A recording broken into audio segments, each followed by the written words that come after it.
salamat po sa Diyos kahit papano ay bumababa na ang bilang ng mga batang manggagawa. At meron pong mga taong handang tumulong sa kanila. Paibigay sa kanila ang pangangailangan, lalo na ang edukasyon. At kung kayo man ay mga napapabilang sa mga batang na ibibigay ang kanilang pangangailangan, lalo na ang pagmamahal ng magulang, ay dapat din naman natin ibigay ang ating pagmamahal sa kanila. O, Bible story naman tayo. Sige po, Kuya Eric. Okay, sige. Kahapon ay natunghayan natin ang tungkol sa pagpapakilala ni Jose sa kanyang mga kapatid. Ipinagpaon na po ni Jose sa kanyang mga kapatid na hindi po sila dapat magalit sa kanilang sarili nang ipinagbili po siya sa Ehipto. Dahil naunawaan po ni Jose na isinugo po siya ng Panginoon sa unahan ng kanyang mga kapatid para manatili po silang pinakalahi sa lupa. At ibinilin po ni Jose sa kanyang mga kapatid na dalhin po ang kanilang tatay na si Jacob sa lupain ng Gosen upang manirahan po doon. Oo, ganun nga ang naging pananalita ni Jose sa kanyang mga kapatid.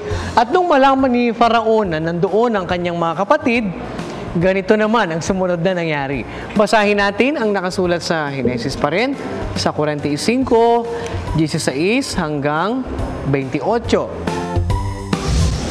At ang kabantugang yaon ay naibalita sa sangbahayan ni Faraon na sinasabi, "Nagsidating ang mga kapatid ni Jose." At ikinalugod ni Faraon at ng kanyang mga lingkod. At sinabi ni Faraon kay Jose, "Sabihin mo sa iyong mga kapatid, ito'y gawin ninyo. Pasanan ninyo ang inyong mga hayop, at kayo'y yumaon, umuwi sa lupain ng Kanaan, at dalhin ninyo ang inyong ama at ang inyong mga sangbahayan, at pumarito kayo sa akin, at aking ibibigay sa inyo ang pinakamabuti sa lupain ng Ehipto, at kakanin ninyo ang katabaan ng lupain. Ngayon inuutusan ka, ito'y gawin ninyo. Kumuha kayo ng mga kariton sa lupain ng Ehipto para sa inyong mga bata at sa inyong mga asawa, at dalhin ninyo rito ang inyong ama, at kayo'y pumarito. Huwag din ninyong lingapin ang inyong pag-aari, dahil sa ang buti ng buong lupain ng Ehipto ay inyo." At ginawang gayon ng mga anak ni Israel, at binigyan sila ni Jose ng mga kariton ayon sa utos ni Faraon. At sila'y binigyan ng mababaon sa daan. Sa kanilang lahat ay nagbigay siya ng mga pangpalit na bihisan. Ngunit kay Benjamin ay nagbigay siya ng 300 putol na pilak at 5 pangpalit na bihisan. At sa kanyang ama ay nagpadala siya ng ganitong paraan: 10 asnong may pasang mabuting mga bagay sa Ehipto, at 10 asna na may pasang trigo at tinapay at pagkain ng kaniyang ama sa daan. Sa ganito ay kanyang pinapagpaalam ang kanyang mga kapatid, at sila'y yumaon, at kanyang sinabi sa kanila, "Huwag kayo magkaaalit sa daan." At sila'y sumampa mula sa Ehipto, at naparoon sa lupain ng Kanaan, kay Jacob na kanilang ama. At kanilang isinaysay sa kanya na sinasabi, "Si Jose ay buhay pa, at siya'y puno sa buong lupain ng Ehipto." At ang kanyang puso ay nanglupaypay, sapagkat di niya pinaniwalaan sila. At kanilang isinaysay sa kanya ang lahat ng salita ni Jose na kanyang sinasabi sa kanila. Nang kanyang makita ang mga karitong ipinadala ni Jose upang dalhin sa kanya, ay nagsauli ang diwa ni Jacob na kanilang ama. At sinabi ni Israel, "Siya na, si Jose na aking anak ay buhay pa. Ako'y paroroon at titingnan ko siya bago ako mamatay." Naging mabuti po pala kay Faraon ang pagdating ng mga kapatid ni Jose sa lupain ng Ehipto.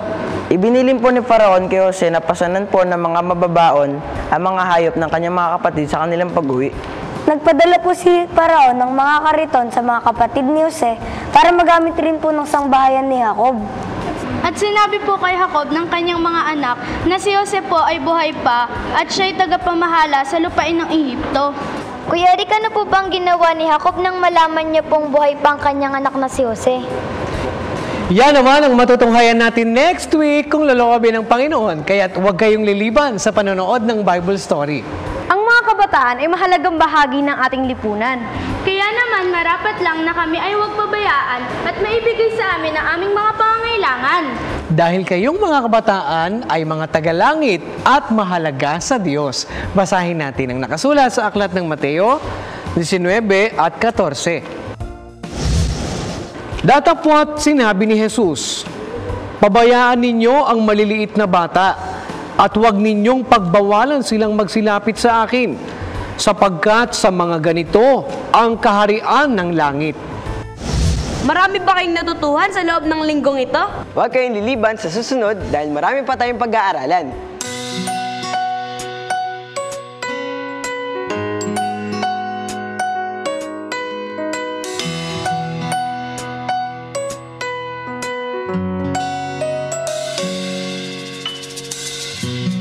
Tagulan ay dumarating, ito'y paghandaan natin. Katawan ay palakasin sa mga wastong pagkain. Kalungkutan natin ay papawiin pagkatapos ng ulan. Araw ay sisikatin sa pagbuhos ng ulan. Ating ngang nalalaman sa Diyos nagmumula ang kabutihan. Pananim at kagubatan nadidiligan sa lupa'y nararamdaman kanya. Pagmamahal magpakailanman.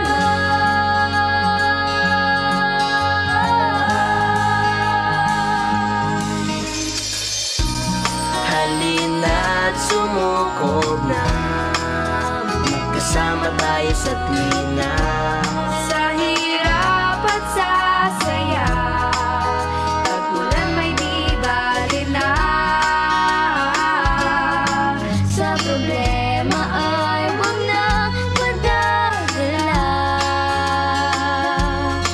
Sa pagtila ng ulan, panibagong pag-asa. Sa pagbuhos ng ulan,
hanggang dito mga bata, next week, God willing, ay muli tayong magkita-kita. Dito lang sa nag-iisang Bible School on Air, ang KNC Show!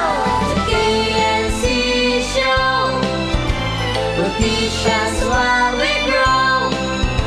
Sa tulong ng ating Diyos Ama, isipan ay magliliwanag. The KNC Show, will teach us while we grow. Sa tulong ng ating Diyos Ama,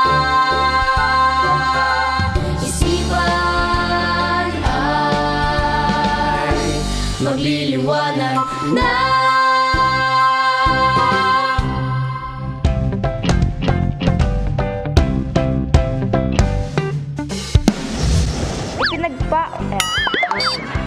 Ipinagpao na po ni Jose sa kanyang mga kapatid, Huwag kayong liliban sa susunod.